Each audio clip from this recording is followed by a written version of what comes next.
அருட்பெருஞ்சோதி அருட்பெருஞ்சோதி தனிப்பெரும் கருணை அருட்பெருஞ்சோதி.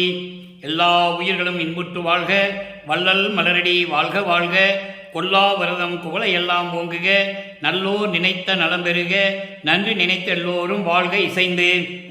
உலக மக்களே, அறிவார்ந்த அன்பர்களே, ஆண்மநேய ஒருமைப்பாடுடைய அன்பர்களே, வல்லப்ப நமக்கு அள்ளிய திருவற்பாவில் 3ஆம் திருமுறையில் பதிகம் 13 ஆற்றா காதலின் இரங்கல், ஆற்றா காதலின் இரங்கல் என்ற பதிகத்தில் இருக்கின்ற பாடலுடைய விளக்கங்களை பார்க்க போகிறோம்.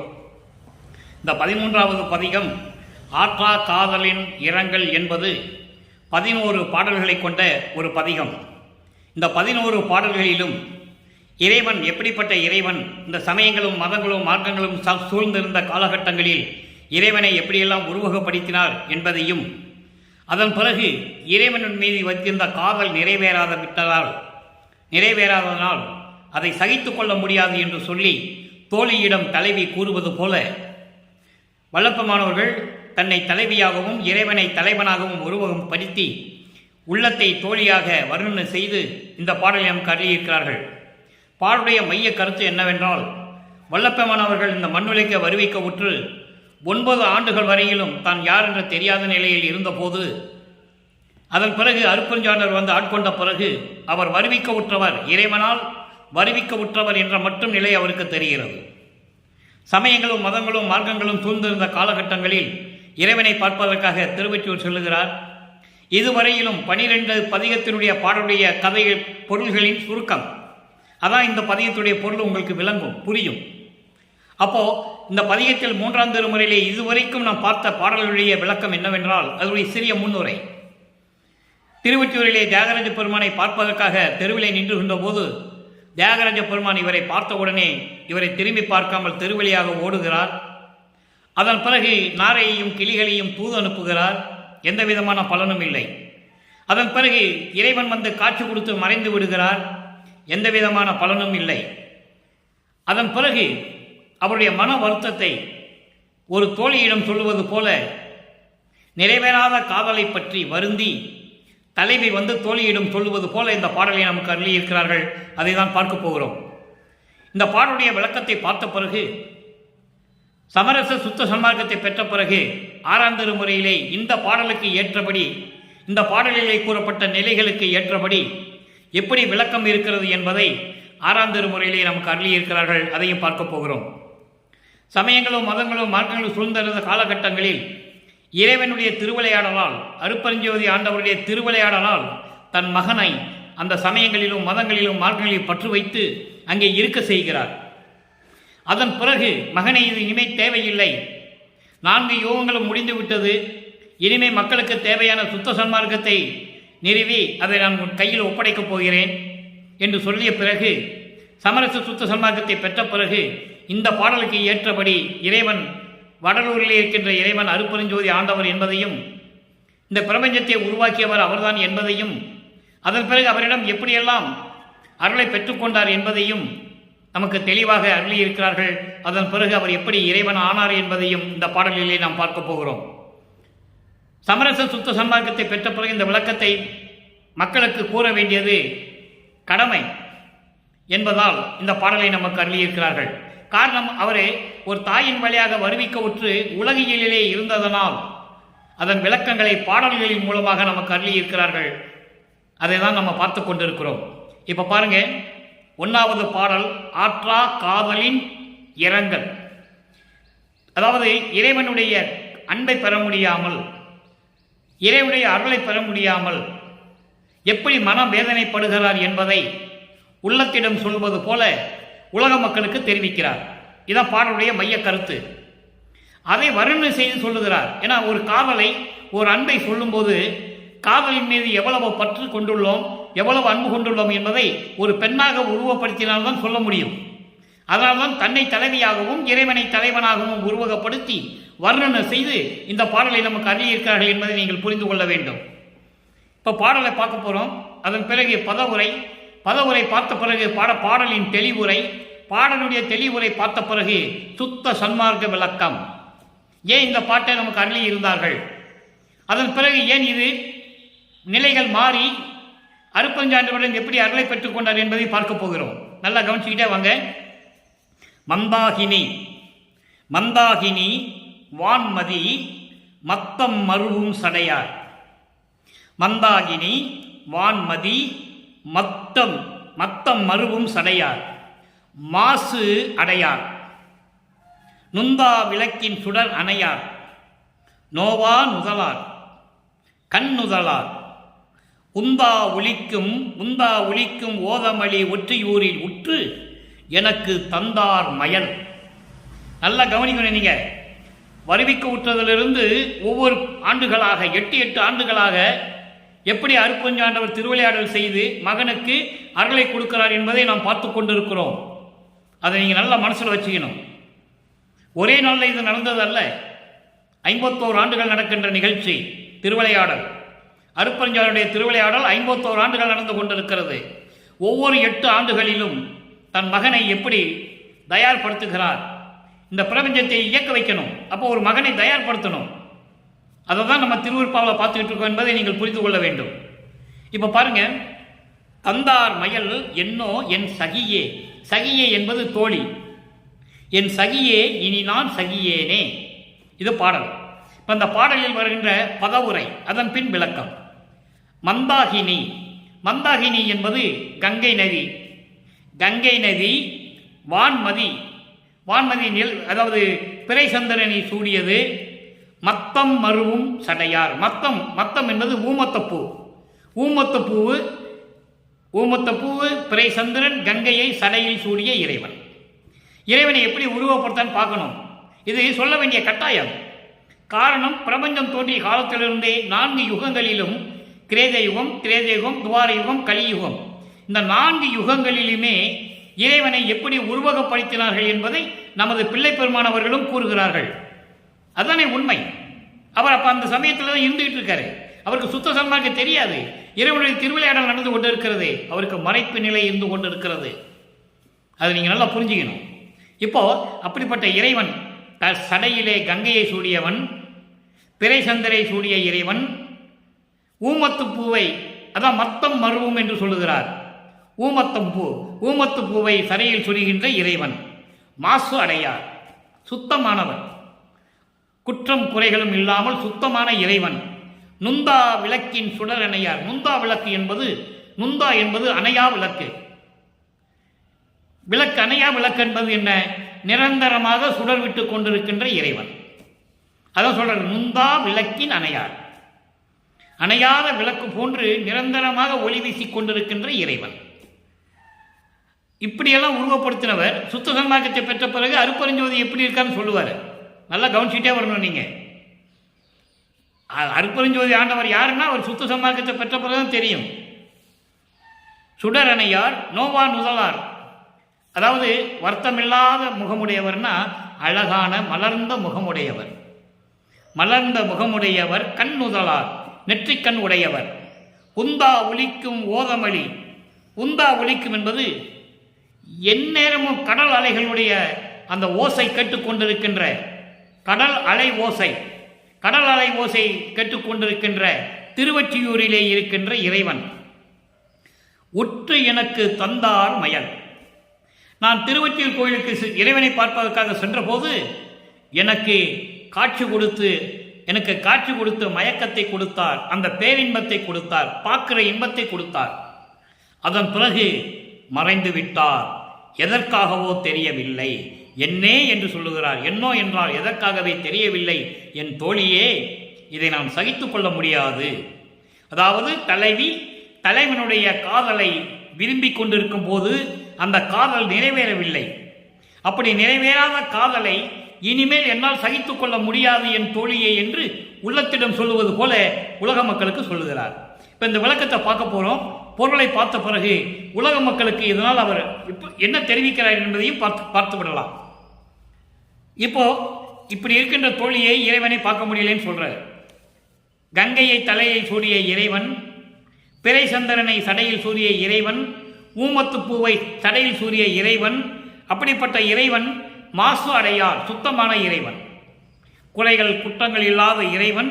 மலம் நீங்கிய இறைவன். அதுக்கப்புறம் பாருங்க, அணையா விளக்கு போன்று நிரந்தரமாக ஒளி வீசிக் கொண்டிருக்கின்ற இறைவன், அப்படிப்பட்ட இறைவன் அலைகடல் கடல் அலைகள் ஒலிக்கின்ற திருவொற்றியூரிலே இருக்கின்ற இறைவன் அங்கே இருந்து கொண்டிருக்கிறார்.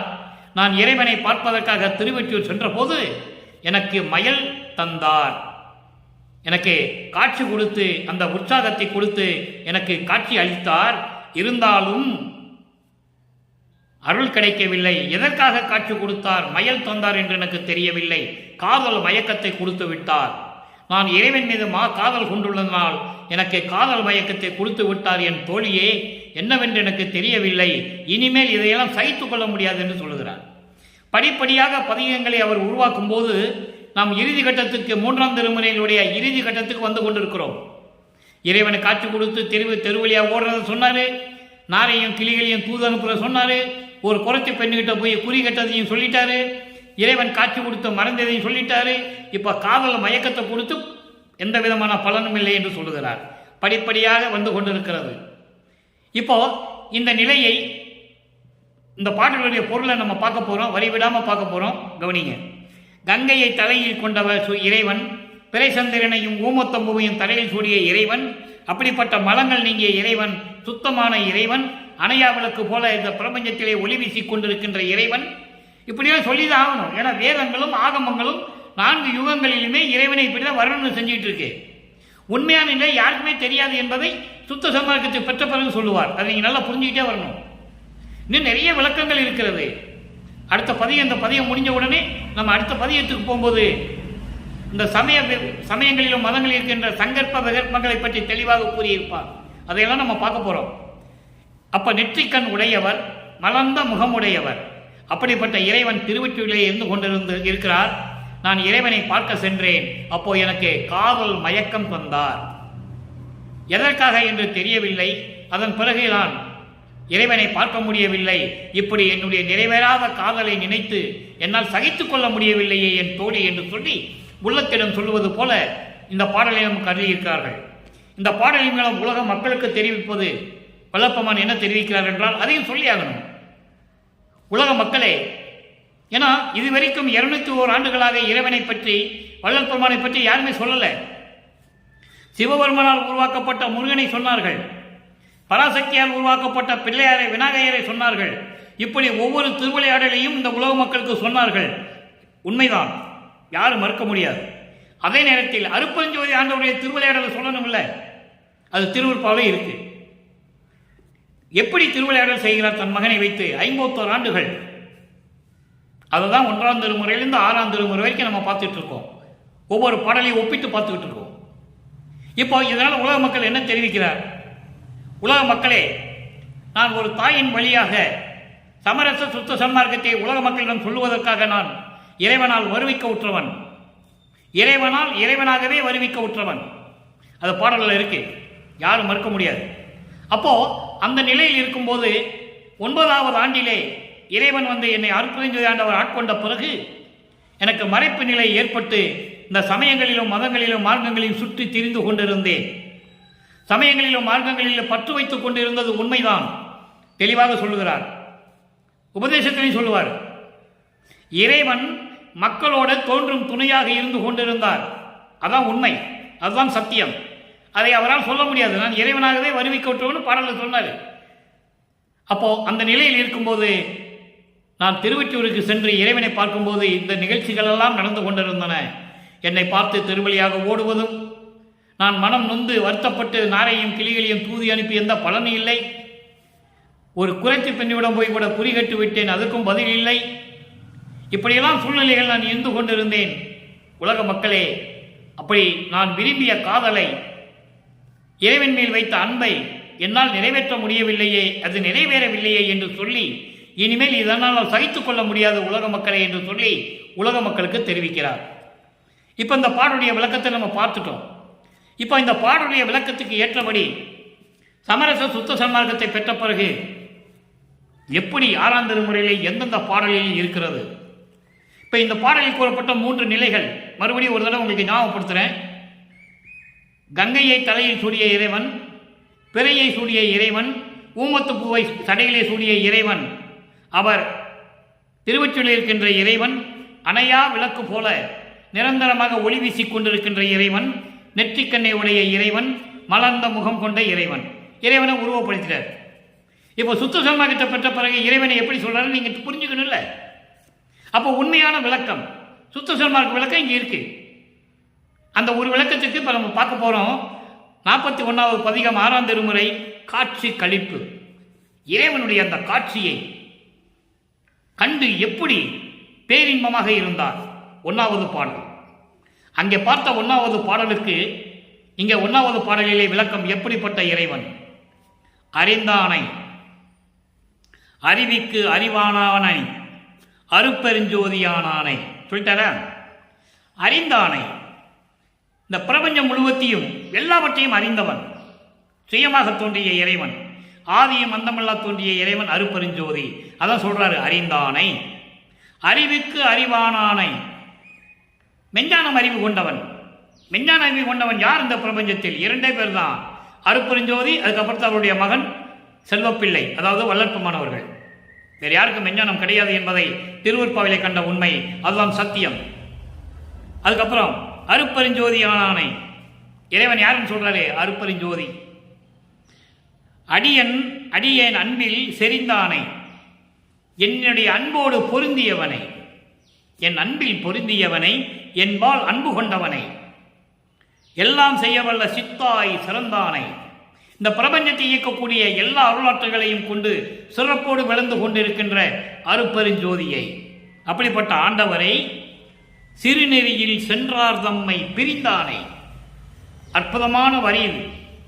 ஏனால் சமயங்களிலும் மதங்களிலும் மார்க்கங்களில் இருக்கும்போது அதில் எந்த விதமான பலனும் இல்லை என்று தெரிந்து கொண்டுதான் தன்னுடைய தந்தை தன் மகனை சுத்த சன்மார்க்கத்தை கொடுத்து உலக மக்களுக்கு கொடுக்கிறார். அப்போ சிறுநெறி என்பது சமயங்கள், மதங்கள், மார்க்கங்களிலே சொல்லப்பட்ட அந்த நெறிகள் எல்லாம் சிறு நெறிகள், துன்பத்தையும் துயரத்தையும் கொடுக்கக்கூடிய நெறிகள், மக்களுக்கு எந்த விதமான பலனும் இல்லை என்பதை இங்கே கூறுகிறார். அப்படிப்பட்ட நெறிகளிலே இருக்கின்றவர்களை அடையாதவனை, அதான் பிரிந்த ஆணை, அவர்கிட்ட போக மாட்டேன். நல்லா புரிஞ்சுக்கணும் நீங்க. இதான் சுத்த சன்மார்க்க விளக்கம். சுத்த சன்மார்க்கத்தை என்று ஒரு தனி நெறி இருக்கிறது, தனி மார்க்கம். அது எதோடைய ஒப்பிட முடியாத மார்க்கம். அப்படிப்பட்ட மார்க்கத்தில் இருக்கின்றவர்களை தான் இறைவன் இருப்பார் என்பதை இங்கே குறிப்பிடுகிறார். சிறுநெறியில் இருக்கின்றவர்களை இறைவன் பிரிந்து இருப்பார். அவர்களையும் படைத்தது இறைவன் தான், அவைகளையும் படைத்தது இறைவன் தானே, ஆனால் தனியாக வைத்துக் கொண்டிருக்கிறார். அதான் சொல்லுவாரே, அக இனத்தார் புற இனத்தார் என்று சொல்லுவார். புலையும் கொலையும் விற்றவர்கள் மட்டும் புற இனத்தார் அல்ல, சமயங்களையும் மதங்களையும் மார்க்கங்களையும் பற்றி கொண்டு உருவ வழிபாடு செய்து கொண்டிருக்கின்றவர்களும் அவங்க தான், புற இனத்தார் தான். அது திருவருட்பால தெளிவா இருக்கு. என் உள்ளத்தில் கலந்து கொண்ட பிரியமுள்ள பெருமானை, என் உள்ளத்தில் கலந்து கொண்ட என் பிரியமான பெருமானை, அருப்பெருஞ்சோதி ஆண்டவரை, பிறவி தன்னை எரிந்தானை, எனது பிறவி துன்பத்தை தூக்கி எறிந்தவனை, எனது பிறவி துன்பத்தை பிறப்பை சாம்பலாக்கியவனை. எப்படி சொல்றார் பாருங்க. அப்படிப்பட்ட இறைவனை என்னை எரியா எடுத்து ஆண்டானை, அவனாலே வருவிக்க உற்று, அருப்பெருஞ்சோதி ஆண்டவராலே என்னை வருவிக்க உற்று, நான் சமயங்களிலும் மதங்களிலும் இருந்தபோது நான் பின்பற்றிய நெறிகளெல்லாம் எரித்து என்னை விலக்கி விடாது, அதை எரியாது, என்னை விலக்கி விடாது, என்னை அணைத்துக் கொண்டு ஆட்கொண்ட இறைவனை, அருப்பெருஞ்சோதி ஆண்டவரை, எம்மானை கண்டு கழித்திருக்கின்றேனே. இதுக்கு முன்னால் பார்த்த பதிகம் காட்சி கழிப்புன்னு வரும், கண்பல்லா காட்சின்னு வரும். இங்கே காட்சி கழிப்பு ஒவ்வொரு விதமாக சொல்லுவார் இறைவனை. அதனால இந்த பதிகத்தை நமக்கு கொடுத்திருக்கிறார். ஏனென்றால் 3ஆம் திருமுறையில் இன்று நாம் பார்த்த 13வது பதிகம் ஆற்றா காதலில் இரங்கல் என்ற பதிகத்தினுடைய 1வது நிலைக்கு இது ஒரு விளக்கம். இறைவனை எப்படி சொல்றாரு நீங்க பார்த்துக்கிட்டீங்க. இறைவனை உருவவே படுத்த மாட்டார். கங்கையை சூடியிருக்காரு, ஊமத்தை பூ வச்சிருக்காரு, பிரசந்தனை வச்சிருக்காரு. அதெல்லாம் சைவ சமயத்தை சேர்ந்த தலைவர்கள், அவங்களெல்லாம் உருவப்படுத்துவார். இப்படிப்பட்ட இறைவனை நான் கண்டு கழித்திருக்கின்றேனே என்று சொல்லுகிறார். அடுத்து பாருங்க. சரி, இப்ப இறைவனை பார்த்தாச்சு. எப்படிப்பட்ட இறைவன், அவர் எப்படியெல்லாம் வரவிட கொடுத்தாரு, என்னை விலக்கி விடாம அணைச்சுக்கிட்டாருன்னு சொல்லியாச்சு. இப்போ அடைக்கலம் புகுதல், 65வது பதிகம் அடைக்கலம் புகுதல் 1வது பாடல். இறைவனுக்கு அடைக்கலம் ஆகணும்ல.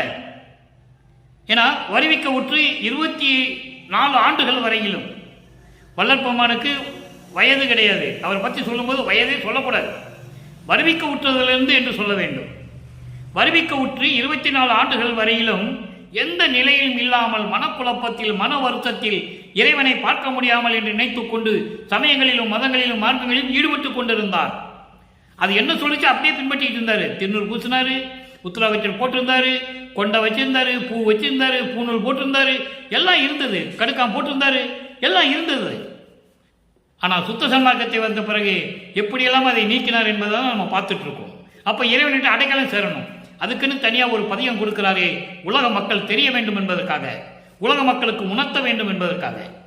அடைக்கலம் புகுதல் 65வது பதிகம் 1வது பாடல். என்னா நின்றேன், என்னா நின்றேன். நல்லா கவனிக்கணும். இதெல்லாம் இறைவன் கொடுத்த விளக்கம், எந்த அகராதியில் இருக்காது. இது சுத்த சன்மார்க்க விளக்கம். என்னா நின்றேன், எண்ணமெல்லாம் எய்த அருள் செய்கின்ற தனி தன்னார அமுதே. இறைவனை எப்படி சொல்றார் பாருங்க. என்னா நின்றேன், இறைவனால் என் தந்தை அருப்பெருஞ்சோதி ஆண்டவரால் இந்த மண்ணுக்கு ஒரு தாயின் வழியாக வருவிக்க உற்று நான் யார் என்று தெரியாத நிலையில் சமயங்களிலும் மதங்களிலும் மார்க்கங்களில் ஈடுபட்டுக் கொண்டு அந்த நெறிகளை பின்பற்றி கொண்டு இருந்த போது நான் ஏதாகுமோ ஏதாகுமோ என்னாகுமோ என்று நான் சொல்லி நினைக்காதெல்லாம் நினைத்து நான் வருத்தப்பட்டு நின்று கொண்டிருந்தேன். அதான் என்னா நின்றேன் என்று சொல்லுகிறார். நின்று கொண்டிருந்தேன். அந்த எண்ணமெல்லாம் நீக்கி நான் நினைத்தது எப்படியெல்லாம் நினைத்தேனோ அதெல்லாம் என்னை அடைய செய்யுமாறு எனக்கு கொடுத்து அருள் செய்கின்ற தனி தன்னார் அமுதே. தனி தலைமை பதியை என்று சொல்லுவார். தன்ன ஆரமுதே, தெல்ல தெளிந்த அருள் அமுதே. இறைவனை சொல்லுகிறார், அமுது என்று சொல்லுகிறார். இப்படியெல்லாம் எனக்கு அருள் செய்த அமுதே, சிற்றபையில் தனித்த தலைமை பெருவாழ்வே. சிற்றபையில் விளங்கிக் கொண்டிருக்கின்ற, அருளோடு விளங்கிக் கொண்டிருக்கின்ற என் இறைவனை, அருட்பெருஞ்சோதியே, தலைமை அருட்பெருஞ்சோதியே, கண்ணார ஒளியே, என் கண் குளிர பார்த்து கொண்டிருக்கின்ற அருட்பெருஞ்சோதியே, ஒளியெல்லாம் கலந்த வெளியே, எல்லா வெளிகளிலும் பரிபூர்ணமாக ஒளி வீசிக் கொண்டிருக்கின்ற இறைவனே, பரவெளி, பரம்பரவெளி, பராவெளி, பரவரவெளி, பெருவெளி, பெருசுகவெளி, வெட்டவெளி, இப்படி வெளிகள் எல்லாம் ஒளி வீசிக் கொண்டிருக்கின்ற இறைவனே, கருதுறும் என் அண்ணா, கருதுவுறும் என் அண்ணா. அண்ணா என்பது அண்ணலே என்று பொருள். அண்ணலே, அண்ணலே என்றால் கடவுள் என்று பொருள். எண்ணூரும் என் உள்ளத்திலே பொருந்தி இருக்கின்ற, என் உள்ளத்திலே கலந்து கொண்டிருக்கின்ற என் இறைவனே, ஐயா, அம்மா, என் அப்பா, யான் உன் அடைக்கலமே. முடிச்சிட்டாரு. இப்போ அடுத்து இப்போ அடைக்கலம் ஆயிடுச்சு. இறைவனை பார்த்தாச்சு, கண்கொள்ளா காட்சியை பார்த்தாச்சு, இறைவன்கிட்ட அருளை வாங்கியாச்சு, ஏன் வருவிக்க விட்டுறன்னு சொல்லியாச்சு. இப்போ பற்று அறுத்தல் 66வது பதிகம். பற்று அறுத்தல் 1வது பாடல். எப்படி பற்று அறுக்கிறாரே, அங்கே எப்படி பற்று இருந்தது? சமயங்களிலும் மதங்களிலும் மார்க்கங்களில் இருக்கும்போது அவருக்கு எல்லா பற்றுகள் இருந்தது. உலக ஆசைகள், மண்ணாசை, பெண்ணாசை, பொன்னாசை, எல்லா உலக பற்றுகள், மாயைகள், மயக்கங்கள் எல்லாம் அவர்கிட்ட இருந்தது. அவருக்கு தெரியாமையே அவர்கிட்ட இருக்கு. ஏன்னா இறைவன் திருவிளையாடல் செய்து கொண்டிருக்கிறார். தன் மகனை அந்த நிலையிலிருந்து கொண்டு வர வேண்டும். அப்படின்னா தான் அது பொய்ன்னு சொல்ல முடியும். அதை நீங்கள் நல்லா புரிஞ்சுக்கணும். இருந்தாருன்னு சொல்லக்கூடாது. இப்போ பேசிட்டு இருக்காங்க. நமது இறைவன் வல்லப்பெருமானை பற்றி பேசும்போது அங்கே இருந்தாரியா, திருநீர் பூசினாரியா, பூநூல் போட்டிருந்தாரியா, கடுக்கம் போட்டிருந்தாரியா, எல்லாம் கும்பிட்டாரு, எல்லாம் உண்மைதானே, எல்லாம் உண்மைதான். ஆனால் நிலைகள் மாறும்போது சொல்லணும் இல்லை, அது யாரும் சொல்றது, அதோட விட்டுட்டாங்க, அவ்வளோதான். இப்போ அதை தான் நம்ம பார்த்துட்டு இருக்கோம். இப்போ பற்றறுத்தல் என்ன சொல்றாரு? சத்தியம் சத்தியம் அருட்பெருஞ்சோதி. எப்படி அவங்க அப்பாவுக்கு சத்தியம் பண்றார்? சத்தியம் சத்தியம் அருட்பெருஞ்சோதி தந்தையரே. அவர் எப்படி பற்று அறுக்கிறாருன்னு தன் தந்தைக்கு சொல்றாரு, உலக மக்களுக்கு சொல்றாரு. உலக மக்களே, சத்தியம் சத்தியம் அருட்பெருஞ்சோதி ஆண்டான் என் தந்தை, தந்தையிடம் சொல்லுவது போல சொல்லுகிறார். அருட்பெருஞ்சோதி தந்தையரே, என்னை தாங்குகின்றீரே, என்னை இந்த மண்ணுக்கு வருவிக்க செய்து சமயங்களிலும் மதங்களிலும் மார்க்கங்களில் இருக்க செய்து அதன் பிறகு அதெல்லாம் வேண்டாம் மகனே என்று என்னை விட்டு விட்டு வர சொல்லி சுத்த சன்மார்க்கத்தை கொடுத்து அருளை கொடுத்து என்னை பூ போல தாங்கி கொண்டிருக்கிறீர்களே. எப்படி சொல்றார் பாருங்க, இறைவன் எப்படி சொல்றாரு. அப்புறம் உத்தமமாகும் இதெல்லாம் உத்தமம் தான், நான் இல்லைன்னு சொல்லலை. நான் உன் மகன், நீ என்னை வருவிக்க செய்தாய், எல்லாவற்றையும் எனக்கு கற்றுக் கொடுத்தாய், எல்லா அருளையும் கொடுத்தாய், இது உத்தமம், நல்லது. ஆனால் நும் திரு சமூகத்துக்கு என் உடல் பொருள் ஆவியை ஓப்புடன் அளித்தேன். உன்னுடைய அருள் சமூகத்துக்கு உன் காலடியில் என் உடல் பொருள் ஆவி அத்தனையும் மகிழ்வோடு நான் ஒப்படைத்து விட்டேன். சொல்லிட்டாரா? அளித்தேன். இத்தகை உலகிடையே என்பது இந்த ஆரவாரத்துடன் இருக்கின்ற மாயைகளும் மயக்கங்களும் உலக விடயங்களும் ஆசைகளும் கொண்டிருந்த இந்த உலக வாழ்க்கையிலே அந்த வாழ்க்கைக்கும் எனக்கும் ஏதும் எந்த விதமான சுதந்திரம் இல்லை. தெளிவா சொல்லிட்டார் பாருங்க. எவ்வளவு அற்புதம்! யார் சொன்னது இந்த பிரபஞ்சத்தில்? அதெல்லாம் யார் சொல்லலை. இந்த உலகிடையே, இந்த உலக வாழ்க்கையிலே இருக்கின்ற இந்த மாதிரி வாழ்க்கைகளிலே நடக்கின்ற இந்த வாழ்க்கைக்கும் எனக்கும் எந்த விதமான சம்பந்தம் இல்லை. அதில் எனக்கு எந்த சுதந்திரமும் கிடையாது. ஏதும் சுதந்திரம் இல்லை இங்கு இந்த மண்ணுலகிலே எனக்கு கிடையாது, இனிமே கிடையவே கிடையாது. நீர் எத்தகை ஆயினும் செய்து கொள்வீர். நீ என்ன நினைச்சாலும் சரி, நீ நினைச்சுக்கோ. நீ என்ன செய்ய சொன்னாலும் செஞ்சுக்கோ. அது உன்னுடைய இஷ்டம், உன்னுடைய சுதந்திரம். என்னுடைய சுதந்திரம் எதுவுமே இல்லை. என் உடல் பொருள் ஆவி அத்தனையும் இந்த மண்ணுலகிலே உனக்கு ஒப்படைத்து விட்டேன். அதன் பிறகு நீ என்ன செய்ய நினைக்கிறே நீ செஞ்சுக்கோ. எனக்கு எந்த விதமான இதில் ஆட்சேபனை இல்லை, எந்த விதமான கவலை இல்லை. என்னை பள்ளி எழுப்பி மெய் இன்பம் தந்தீரே. நல்லா கவனிக்கணும். பள்ளி எழுப்பு என்றது தூக்கத்திலிருந்து எழுப்புறது இல்லை, அது உலகியல் விளக்கம். தூக்கத்தில் இருக்கிறவனை எழுப்புறது, பள்ளி எழுப்புறது, தூக்கத்திலிருந்து எழுப்புறது, அது உலகியல் விளக்கம். இங்கே பள்ளி எழுப்பி என்பது நான் இதுவரையில் இருந்த அறியாமை நிலையில் இருந்த என்னை, அந்த அறியாமை நிலையில் இருந்து என்னை எடுத்து நீக்கி இருளில் இருந்து என்னை விட்டு வெளியே கொண்டு வந்து என்னைக்கு உண்மையான இன்பம் தந்தீரே, உண்மையான இன்பத்தை, அந்த பேரின்பத்தை தந்தீரே என்று சொல்லுகிறார். ஆக இந்த 3 நிலைகளிலும் இங்கே இன்னைக்கு பார்த்த அந்த 1வது பாடலின் விளக்கத்தை நாம் பார்த்து விட்டோம். நுந்தா விளக்கின் சுடரணையார் என்று சொல்லுவார். இங்க என்ன சொல்றாரு? வெளி முழுவதும். இங்க என்ன சொல்றாரு? வெளி, அதாவது ஒளியெல்லாம் கலந்த வெளி. அங்கு அணையா விளக்கு என்று சொல்லுவார். இங்கே ஒளியெல்லாம் கலந்த வெளியே இறைவனை சொல்ற. வெளியே என்றால் சிவஞான வெளியில் இருக்கின்ற இறைவனே. அது எந்த வெளி? 16வது வெளி. சரியை கிரிய யோக ஞானம் கடந்த 16வது வெளியில் இருக்கின்ற வெளி. தன் மகனை அவருக்கு அறியாமலேயே 12 நிலைகளை கடக்க செய்கிறார். அதான் நீங்க புரிஞ்சுக்கணும். திருவருட்பாவுடைய மிக சிறப்பு அம்சம். அவருக்கே தெரியாது. உருவ வழிபாடு செய்கிறாரு, சரியை விட்டு வெளியே வந்தார். கிரியை மந்திரங்கள் சொல்லி வேதங்களை சொல்லி வழிபாடு செய்கிறாரு, கிரியை விட்டு வெளியே வந்துட்டார். யோக நிலையிலிருந்து சொல்லிட்டு இருக்காரு. அப்ப யோக நிலையில் இருக்கின்ற இந்த முன்னாங்க 12 நிலையும் அவருக்கு தெரியாமலே அவர் கடந்துட்டார். பன்மார்க்கம் கடந்தேன் என்று சின்னம்பிடி அற்புதமா சொல்லுவார். 12 மேல் நின்று சின்னம்பிடி, அதான் ஞான சரியை. 13வது நிலை தெரிய தசை நிலை என்று சொல்லுவார் அருப்பெருஞ்சோதி அகவலிலே. ஆக இப்படி இந்த 3 நிலைகளுக்கு இப்ப நம்ம பார்த்துட்டோமா? இப்ப அடுத்து எப்படி இறைவனிட்டிருந்து அருளை பெற்றதை எவ்வளவு வியப்பா சொல்றாரு. அந்தோ 10 என்பது அந்த நிலைகளை பூரா சொல்றாரு. இங்க இருக்கிற 10 பாடலுக்கு அங்க 10 பாட்டில் சொல்றாரு. அதான் வித்தியாசம். அதான் நீங்க புரிஞ்சுக்கணும். ஆற்றாக்காதல் இரங்கல 10 பாட்டு இருக்குல்ல, 11 பாட்டு இருக்கு. அந்த 11 பாட்டுக்கும் இங்க 11 பாட்டுல விளக்கம் சொல்லுவார். எதுல? அந்தோ 10 தலைப்புல 11 பாட்டுக்கு விளக்கம் சொல்லுவார். எப்படி ஒப்பிடுறாரு பாருங்க. அதை இறைவன் எனக்கு கொடுத்து எப்படி சொல்றாரு பாருங்க. அதான் சிறப்பம்சம். அதை நீங்க புரிஞ்சுக்கணும். இதெல்லாம் இறைவனுடைய தயவும் கருணையும். இப்ப அந்த 10 முதல் பாடல்ல சொல்றாரு பாருங்க. நான் அந்தமடையாது எந்நாளினும் உள்ளவனாகி. யாராவது பிரபஞ்சத்தில் சொல்லியிருக்காங்களா? கிடையவே. இவர் ஒவ்வொரு யுகத்திலும் இருந்தவர் இறைவனோட. அதை திருவருட்பாவில் சொல்றாரு. மக்கள்கிட்ட யாரும் சொல்லலை, என்ன பண்றது? எல்லாம் மறைச்சிட்டாங்க. எல்லாம் பேசுவாங்க, பொதுப்படையா பேசுவாங்க. உண்மை நிலையை யாரும் பேசினதில்லை திருவருட்பாவை பத்தி. இங்க பாருங்க. நான் அந்தமடையாது எந்நாளினும் உள்ளவனாகி.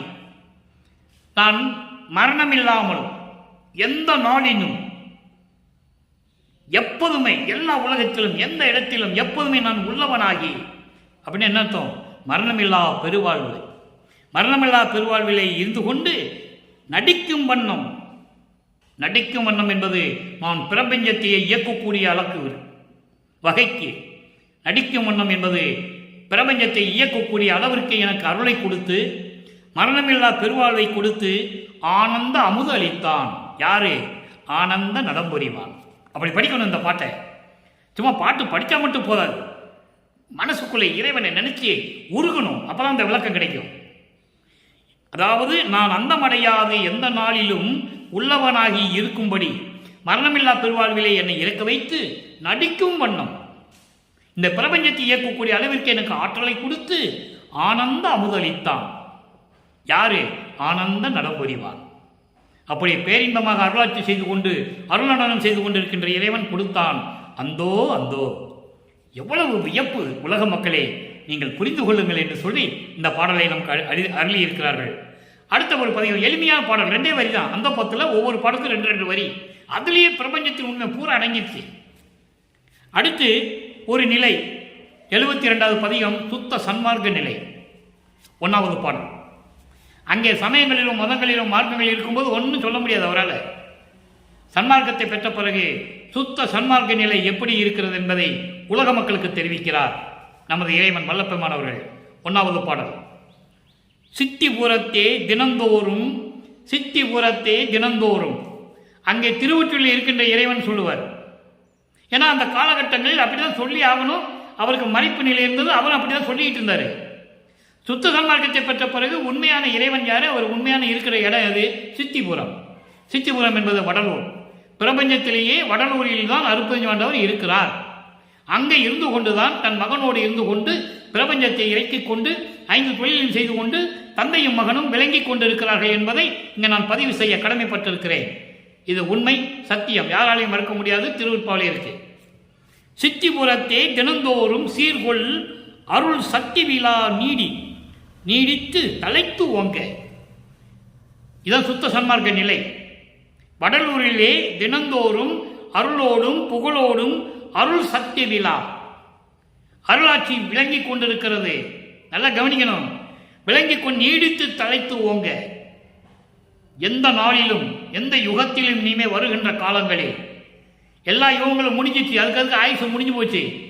இப்போ நம்ம ஒளி யுகத்தில் இருந்துகிட்டு இருக்கோம், சுத்த சன்மார்க்க காலத்தில் இருந்துகிட்டு இருக்கோம். அப்போ இப்படியெல்லாம் தலைத்து ஓங்க எத்திசையில் உள்ளவரும், எந்த திசையிலும் உள்ளவர்களும், பிரபஞ்சம் முழுவதும் உலகம் முழுவதும் இருக்கின்றவர்களும் வந்து உவகை உருக, உவகை உருக, மகிழ்வோடு பேரின்பத்தோடு இன்பத்தோடு சந்தோஷமாக இருக்க மதத்துள்ளல் ஒளிக தொலைந்து. மதத்துள்ளல் துள்ளி விளையாடிக்கிட்டு இருந்தது இது வரைக்கும். மதங்கள் எல்லாம் துள்ளி விளையாடி தலை விரித்து ஆடிக்கொண்டிருந்தது. அதான் சொல்றாரு, தலை விரித்து ஆடிக்கொண்டிருந்தது. அதெல்லாம் தொலைந்து ஒளிக, அடியோட மரண அடி, அது எல்லாமே ஒளிய வேண்டும். இதுதான் சுத்த சன்மார்க்க நிலை. உலக மக்கள் எல்லாம் எந்த திசையில் இருந்தாலும் சரி, உலக மக்கள் எல்லாம் இங்க வரணும். அதான் சொல்றாரு, வடலூருக்கு வரணும். வடலூரில் என்னமும் சக்தி விழா, அருள் சக்தி விழா நடந்து கொண்டே இருக்க வேண்டும். இருக்கும். அந்த நிலை வந்துவிட்டது. எனவே உலக மக்களே எல்லாருமே சுத்த சன்மார்க்கத்திற்கு வாருங்கள், வடலூருக்கு வாருங்கள் என்று அழைக்கிறார். மத பற்றுகளெல்லாம் ஒளிந்து விட்டது. அதில் நம்பிக்கையெல்லாம் நீங்கள் வைக்க வேண்டாம். மதத்துள்ளல் ஒளிக தொலைந்து, அதெல்லாம் விட்டுட்டு வாங்கன்னு சொல்றார். சமயங்கள் மதங்கள் மார்க்கங்களுடைய நெறிகளெல்லாம் விட்டுட்டு நீங்க நேர வடலூர் வந்துருங்க, அங்கே எல்லா அருளையும் பெற்றுக்கொள்ளலாம் என்று சொல்லி இந்த பாடலை நமக்கு அருளி இருக்கிறார்கள். நம்மளையெல்லாம் படைத்து காத்து கொண்டிருக்கின்ற இறைவன் வல்லப்பெருமானவர்கள். ஏன்னா சமயங்களும் மதங்களும் மார்க்கங்களும் இல்லாத ஒரு மார்க்கம் தான் சுத்த சன்மார்க்கம். இதை மக்களிடையே யாரும் சொல்லலை. நீங்கள் அங்கிருந்து தான் வரணும். ப்ரீகேஜி எல்கேஜி படித்து தான் டிகிரி படிக்கணும் அப்படியெல்லாம் ஒன்றும் கிடையாது. எந்த டிகிரி எப்போ வேணால் படிக்கலாம், எந்த வயசில் வேணால் படிக்கலாம். எல்கேஜி படித்து தான் டிகிரி படிக்கணும்னு அவசியம் இல்லை. எல்லாமே சட்டம்லாம் போட்டாச்சு. இதெல்லாம் நீங்கள் சொல்கிறதெல்லாம் நீங்கள் நம்பாதீங்க. எல்கேஜி படிச்சுட்டு அப்படியே வரணும். அது படிப்பியல், உலகியல் படிப்பு, சந்த படிப்பு, குப்பை படிப்பு. இது சன்மார்க்கம், சாதா கலை படிப்பு. நேரம் வந்துடலாம். நேரம் வர சொல்ற. எப்படி? புலையும் கொலையும் விட்டுணும், மாமிசம் சாப்பிட்றத விட்டுணும், உயிர்களை கொலை செய்யறது விட்டுணும். உயிர் மேல் தயவும் கருணையும் இருக்கணும். சைவ நெறியில் இருக்கணும். உருவ வழிபாடு இருக்கக்கூடாது. நேரம் வந்துடுன்ற இது இது மக்களிடம் சொல்றது கூட தயங்குறாங்க. இதில் என்ன கஷ்டம் இருக்கு? இறைவன் சொன்னதை மக்கள்கிட்ட சொல்ல போறோம். அதான உண்மை. மக்களுக்கு தனி சுதந்திரம் உண்டு. ஏற்றுக்கொள்வதும் அவங்களுடைய சுதந்திரம். ஆனால் பிரபஞ்சத்தின் உண்மை, கடவுளின் உண்மை, கடவுள் சொன்ன உண்மையை மக்களுக்கு சொல்லணும் இல்லை. அதை தான் திருவருட்பாவிலே நமக்கு அருளி இருக்கிறார்கள். அதை பார்த்து கொண்டிருக்கிறோம். ஆக சுத்த சன்மார்க்கத்துக்கு உருவ வழிபாடு செஞ்சுட்டு திருநூறு பூசிக்கிட்டு குங்குமம் போட்டு வச்சுக்கிட்டு அப்படி வரணும்னு அவசியமே இல்லை. நேரம் வந்துடலாம். இங்கே ஒன்றுமே கிடையாது. புரோக்கர் கிடையாது. முதல்ல இடைத்தரகர்கள் கிடையாது. ஸ்பெஷல் டிக்கெட்டு கிடையாது. அர்ச்சனை கிடையாது. எதுவுமே கிடையாது. வர வேண்டியது தீபத்தை பார்த்துட்டு அருப்பெருஞ்சோதி தனிப்பெருங்கருணை அருப்பெருஞ்சோதி மகாமந்திரத்தை சொல்லிட்டு உங்கள் குறைய இறைவன்கிட்ட சொல்லிட்டு நீங்கள் போயிட்டே இருக்கலாம். ₹1 கூட செலவு கிடையாது. ஊதுபத்தி கொளுத்த வேண்டிய அவசியம் இல்லை. கற்பூரம் கொளுத்த வேண்டிய அவசியம் இல்லை. எதுவுமே தேவையில்லை. திருநூறு பூச வேண்டிய அவசியம் இல்லை. சுத்த சன்மார்க்கத்தில் அந்த விளக்கங்கள்லாம் திருவருட்பாவில் இருக்கு. அடுத்த பதியத்தில் நம்ம அதை பேசுவோம். இப்போ பேசினா நமக்கு நேரம் பார்த்தாது. இந்த பாடலுடைய விளக்கம் சொல்ல முடியாது. ஆக அந்த நிலையில் இருந்து கொண்டு நேரடியாக சுத்த சன்மார்க்கத்துக்கு வாருங்கள். இதில் பெரிய விஷயமே இல்லை. எல்லாம் உங்களை ஏமாற்றிட்டு இருக்கான் உலகத்தில். யாரையும் நம்பாதீங்க. வல்லப்பம்மன் அப்படியெல்லாம் சொல்லலை. நீங்கள் சிதம்பரத்துக்கு போயிட்டு வாங்க, சொக்கநாயங்கிட்ட போயிட்டு வாங்க, அதெல்லாம் ஒன்றும் சொல்லலை. வடலூருக்கு நேரம் வாங்கன்னு தான் சொன்னார். வருவார் அழைத்து வாடி வடலூர் வரதிசைக்கு வந்தால் பெறலாம் நல்ல வரம். எப்படி அழைத்து வர சொன்னார்னு யாரும் சொல்லலை. உலக மக்கள்கிட்ட சும்மா கூப்பிட்டு வர சொல்லலை. நீங்கள் வாங்க வடலூருக்கு போயிட்டு வரோன்னு சொல்லலை. கொலையும் புள்ளையும் விட்டுட்டு வாங்க. உருவ வழிபாடை விட்டுட்டு வாங்க. சமயங்களும் மதங்களும் மார்க்கில் சொல்லப்பட்ட சங்கற்ப வேப்பாளை விட்டுட்டு வாங்க. அப்படி கூட்டு வாங்கன்னு சொல்றாரு. நல்லா புரிஞ்சுக்கணும். நீங்கள் கூட்டங்க பெரிய விஷயமே கிடையாது. இறைவனோட உண்மையான பக்தி கொண்டவர்கள் ஒரு ஆள் வந்தா போதும். இறைவனுடைய அருளை பெற்றுக் கொள்ளலாம். அடுத்து பாருங்க, கடைசியாக ஒரு விளக்கம். 87வது பதியம் கைமாறு இன்மை. இப்போ நம்ம எல்லாம் பார்த்துட்டோம். சமயங்களில் எப்படி இருந்தார், மதங்களில் எப்படி இருந்தார், மார்க்கங்களில் எப்படி பற்று கொண்டு இருந்தார் பார்த்தாச்சு. அதெல்லாம் அது குப்பை, அது வேண்டாம், மக்களுக்கு தேவையில்லை எல்லாம் சொல்லிட்டாரு. அதுக்கப்புறம் சுத்த சன்மார்க்கத்தை பெற்ற பிறகு, இறைவனிடம் பெற்ற பிறகு நான் என்ன கைமாறு செய்ய போகிறேன்? தந்தை மகனுக்கு எல்லாம் கொடுத்தாச்சு. தந்தை மகனுக்கு கொடுத்தாச்சு. மகன் தந்தைக்கு ஏதாவது கைமாறு செய்யணும்னு நினைக்கிறார். அதை தான் பார்க்க போகிறோம். அது என்ன கைமாறு செய்யணும்னு சொன்னாரே, அதுக்கு அருப்பஞ்சாண்டார் எப்படி மகனுக்கு பதில் சொன்னார்ன்றது திருவருட்பாவில் இருக்கு. அதை தான் இப்போ நம்ம பார்க்க போகிறோம். கடையேன் புரிந்த குற்றமெல்லாம் கருதாது. அதாவது மகனை எப்படி சமயங்களிலும் மதங்களிலும் வெளியிருந்து கொண்டு வர்றாரு, மகனை எப்படி காப்பாற்றி கொண்டு வர்றாரு அப்பா. அது பிறகு இவர் அப்பாவுக்கு என்ன சொல்றாரு? உலக மக்களுக்கு சொல்லியாக வேண்டிய கட்டாயத்தில் இருக்கிறோம். இதுவரையும் 201 ஆண்டுகள் வல்லற்பமான் வருவிக்க விட்டதிலிருந்து வல்லற்பமானுடைய உண்மையான இறைநிலையை ஒரு ஆள் கூட சொல்லலை. நீங்க வேணா யாருடைய பதவி வேணா எடுத்து பார்த்துக்கங்க. இது வரைக்கும் பேசினவங்க எத்தனையோ பேர் பேசியிருக்காங்க. ஒரு ஆள் கூட சொன்னதில்லை. வள்ளலார் ஊழியன் சொல்லி கொண்டிருக்கிறேன். அதை நான் கொஞ்சம் பெருமையாகவே பூரிப்பாகவும் சொல்லுவேன். இறைவன் என்னை ஆட்கொண்டவன், ஆட்கொள்ளப்பட்டவன், இதற்காகவே நான் பேசிட்டு இருக்கேன். இப்ப பாருங்க என்ன சொல்றான்னு பாருங்க. கடையேன் புரிந்த குற்றம் எல்லாம் கருதாது. உன்னாலே வருவிக்க உற்று, ஒரு தாயின் வழியாக இந்த மண்ணுலகிற்கு வருவிக்க உற்று சமயங்களிலும் மதங்களிலும் மார்க்கங்களிலும் ஈடுபட்டு கொண்டிருந்த போது நான் செய்த குற்றங்கள் பிழைகள் நான் செய்யல, நீ செய்ய வச்ச. எனக்கு எதுவுமே தெரியாதே. நீ செய்ய வச்ச, இருக்க சொன்ன இருந்தேன், திருநூறு பூச சொன்ன பூசினேன், வேண்டான்னு சொன்ன பூசலை. நான் உலக மக்களுக்கு சொல்லிட்டேன். எங்கள் அப்பா பூச வேண்டாம்னு சொல்லிட்டாருப்பா, இது வேண்டாம் அப்படின்னு நான் சொல்லிட்டேன். அந்த குற்றங்களை எல்லாம் மனதில் வைக்காமல், அதெல்லாம் நினைத்து கொள்ளாமல் என்னுள் கலந்து கொண்டு, நல்லா கவனிக்கணும். நீங்கள் சும்மா வல்லற்பாமனை பற்றி பேசும்போது சோறு போட சொன்னார், கரிசாலையை குடிக்க சொன்னார், வெந்நி குடிக்க சொன்னார், அதெல்லாம் வேற. இதை சொல்லணும் இல்லை. இறைவன் அவரோடு இரண்டர் கலந்து கொண்டு இருந்ததை சொல்ல வேண்டும் அல்லவா? என் உள்ளத்தில் என்னோடு என்னுள் கலந்து கொண்டு தடையை முழுவதும் தவிர்த்து. என்ன தடை? எல்லாம் உடைய அற்புதஞ்சோதி அற்புத கடவுளே, இது தொடங்கி எக்காலத்தும் சுத்த சன்மார்க்கத்தின் முக்கிய தடைகள் சமயங்கள், மதங்கள், மார்க்கங்கள். அதான் இங்க தடைகள்னு சொல்றாரு. அப்ப சுத்த சன்மார்க்கத்துக்கு தடை எது? சமயங்களும் மதங்களும் மார்க்கங்களும். அவற்றை நீக்க வேண்டும். சுத்த சன்மார்க்கம் தனித்துவமான ஒரு மார்க்கம், எதையும் சாராத மார்க்கம். அதை நீங்கள் புரிந்து கொள்ள வேண்டும் உலக மக்களே. அப்படி தடைய முடிவெல்லாம் தவிர்த்து அருளி தனித்த ஞான அமுது அளித்து, எனக்கு மெஞ்ஞானம் என்னும் ஞான அமுது அளித்து, மெஞ்ஞானம் அமுதம் உண்டவன், முக்காலத்தையும் உணர்ந்தவன். பிரம்மனின் திருமல்கள் மெஞ்ஞானம் இல்லை என்று சொல்லுகிறார். பாடல்ல இருக்கு, நான்முகத்தோனும் திரு நெடுமாலும் மெஞ்ஞானம் என்னும் வான்முக கண் கொண்டு காணாமல் தன் குருமாரியும் தேடி நின்றார்கள் என்று சொல்லுகிறார். உலக மக்களுக்கு சொல்லலை யாரும். அப்படி அமுதம் அளித்து புடையே இருத்தி என்றால் அவர் பக்கத்திலே என்னை வைத்துக் கொண்டு, ஏன் சிவபெருமான் முருகனையும் பிள்ளையார் தான் பக்கத்தில் வச்சிருந்தாரா? அருப்பஞ்சாண்டர் வச்சுக்கிறது இல்லையா? அருப்பஞ்சாண்டருக்கு ஒரே பிள்ளை தானே, அருப்பஞ்சோதியை பிள்ளைக்கு இவர் தான் செல்வ பிள்ளை. அப்படி என்னை பக்கத்திலே இருக்க வைத்து அருட்சித்தி பூவை தன்னையும் புணர்த்தி அருகிலே வைத்துக்கொண்டு எல்லா அருள்களையும் அருள் சக்திகளையும் எனக்கு கொடுத்து, அதான் சொல்றாரு, புணர்த்தி எல்லாவற்றையும் சேர்த்து எனக்கு கொடுத்து அருள் கொடையே கொடுத்தாய். அருள் கொடை என்பது திரு அருள் செங்கோல் ஆட்சி, திருசெங்கோல் அருள் திரு ஆட்சி செங்கோல், திருசெங்கோல் ஆட்சியையும் எனக்கு கையில் கொடுத்தாய். நின்னனுக்கு கைமாறு ஏது கொடுப்பேனே. மகன் அப்பா கிட்ட கேட்கிறார், உனக்கு நான் என்ன கைமாறு செய்ய போறேன்? இப்படியெல்லாம் எனக்கு கொடுத்துட்டேன், நான் என்ன கைமாறு செய்ய போறது எனக்கு தெரியலேன்னு சொல்லும்போது அவர் சொல்றாரு, யாரு? உங்க அப்பா சொல்றாரு, அருப்பஞ்சோதி ஆண்டவர், நீயே பிரபஞ்சத்தை இயக்கி அருளாட்சி செய்வாயாக, அதுவே எனக்கு நீ செய்யும் கைமாறு என்று மகனிடம் கூறுகிறார். எப்படி? ஆக்கி அழித்தல் முதலாம் ஓர் ஐந்தொழிலையும் தேக்கி அமுதம் நீ செய்யன்றான். எப்படி சொல்றாரு பாருங்க பதிலே. அப்பா கிட்ட மகன் கேட்கிறாரு, இப்படியெல்லாம் நீ செஞ்சுட்டே, நான் உனக்கு என்ன கைமாறு செய்ய போறேன் எனக்கு தெரியலன்னு சொல்றாரு.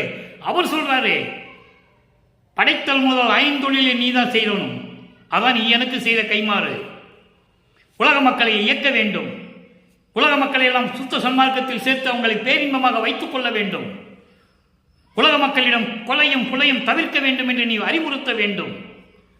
இந்த உலக மக்கள் அனைவரும் சமரசமாக ஒரே சன்மார்க்கத்தில் வாழ வேண்டும். இதுதான் நீ செய்யும் எனக்கு கடமை என்று சொல்லி இந்த பாடலை முடிக்கிறார் நமது இறைவன் வல்லற்பமானவர்கள். நல்லா புரிஞ்சுக்கணும் உலக மக்களே. சும்மா திருவட்பா வேடிக்கைக்காக பாடப்பட்டதல்ல. மிச்ச புராணங்கள் சமயங்களும் யாரோ சொல்லி யாரோ எழுதியது. நீங்க எதை வேணா எடுத்துக்கங்க. ஒருத்தர் எழுதணும்னா ஒருத்தர் சொல்லணும், அப்பதான் எழுத முடியும். ஒருத்தர் பாடணும்னா இறைவன்கிட்ட அருளை பெற முடியும், அப்பதான் எழுத முடியும். வல்லப்பமான் அப்படி அல்ல. இறைவனால் இறைவனாகவே வருவிக்கொற்றவர், முக்காலத்தையும் உணர்ந்தவர், அவரால் சொல்ல முடியும். அப்படி எழுதுனதுதான் திருவருட்பா உலக மக்களுக்காக. எப்படியெல்லாம் சமயங்களும் மதங்களும் இருந்தன, நான் எப்படியெல்லாம் அதில் இருந்தேன், எப்படியெல்லாம் துன்பப்பட்டோம், உலக மக்கள் இப்படியெல்லாம் துன்பம் அடைகிறார்களே, இது வேண்டாம், சுத்த சன்மார்க்கத்துக்கு வாங்கன்னு சொல்வதற்காகத்தான் திருவருட்பாவை அருளியது என்பதை இங்கே நான் பதிவு செய்ய கடமைப்பட்டு இந்த விளக்கத்தை தோடு முடிக்கிறேன். எனவே அன்பர்களே, நீங்களும் சுத்த சன்மார்க்கத்தில் சேர்ந்து கொலையும் புலையும் தவிர்த்து, உருவ வழிபாடுகளை எல்லாம் தவிர்த்து சுத்த சன்மார்க்கத்தில் இருந்து கொண்டு இறைவனை வணங்கி இறைவனுடைய அருளையும் அருள் செல்வங்களை எல்லாம் பெற்றுக்கொண்டு இந்த வையகத்தில் நீங்கள் வாழ்வாங்கு வாழ வேண்டும். நோயற்ற வாழ்வில் நீங்கள் வாழ வேண்டும். அதற்கு ஒரே மார்க்கம் சுத்த சன்மார்க்கம் என்பதை கூறி, இறைவனுடைய தயவாலயம் கருணையாலயம் நீங்கள் நீடூழி வாழ என்று இந்த வள்ளலார் ஊழியன் வாழ்த்தி விடைபெறுகிறேன். மீண்டும் நாளை சந்திப்போம். நன்றி, வணக்கம். அருட்பெருஞ்சோதி, அருட்பெருஞ்சோதி, தனிப்பெரும் கருணை அருட்பெருஞ்சோதி.